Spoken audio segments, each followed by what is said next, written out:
Good evening. Thank you, Toastmaster Gil, fellow Toastmasters, and guests.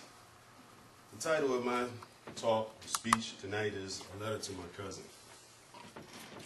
It seems that in these days and times, the world has gotten smaller as our borders have expanded beyond our shores. We have become globalized. We have become global in how we interact with our global community.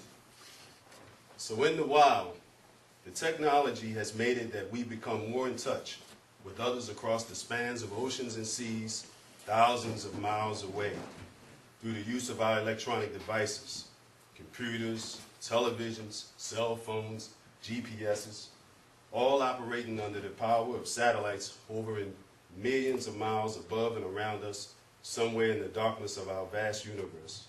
With just a touch, we are connected. With just a touch of a screen on our cell phones or our computers, we are connected. Or are we really? Let us go back in time when the days started and ended as the sun rose and set, when people were less connected by dial-up or touch screens on our cell phones, when we'd write letters by faint candlelight or a flickering light bulb. Letter writing may have become a lost art, as we now have email to transmit our messages and feelings at the snap of a finger, only to receive a reply as immediate as the wink of an eye. So I decided to write a letter to my cousin, and I'd like to share it with you.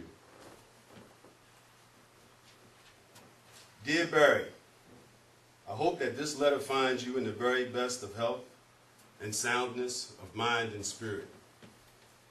You've crossed my mind lately as I saw a photograph of you. It's been about 4 months since you've picked up and hauled off into Washington, D.C.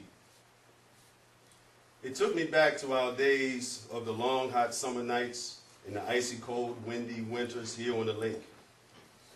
It was something to see you walk down the aisle. Man, you sure had that same old bop as you used to. But oh, they call it swagger now, right?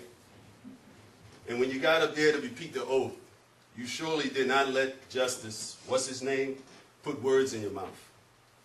It's been about 4 months since you picked up and hauled off into Washington, D.C. I guess that Madoff guy had thought that he had it made out until he ended up in the jail cell with Brucey. Yes, 3 days after that, he was ready to sing like Riri at the inaugural ceremony. And let's not forget those folks at AIG trying to be gangster. You know, we got some OGs that are original, and they can really move some money too. Holler at a brother if you need to. Overall, cuz, don't fret or be vexed. Haters are gonna hate you, but you know, like I do, you have got to be you. Just keep your head to the sky.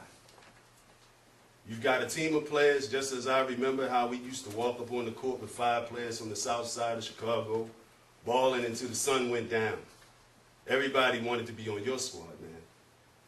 Sometimes we had to serve up a few knuckle sandwiches just to get out of there. I guess they weren't so happy about us coming onto their turf and spanking them so badly. Well, the light of my candle is dying out. Yes, the electric has been turned off, but we're making it okay. Send my love to Michelle and the girls and Bo. We send our best. Peace, love, and respect. Your cousin Keith. Thank you.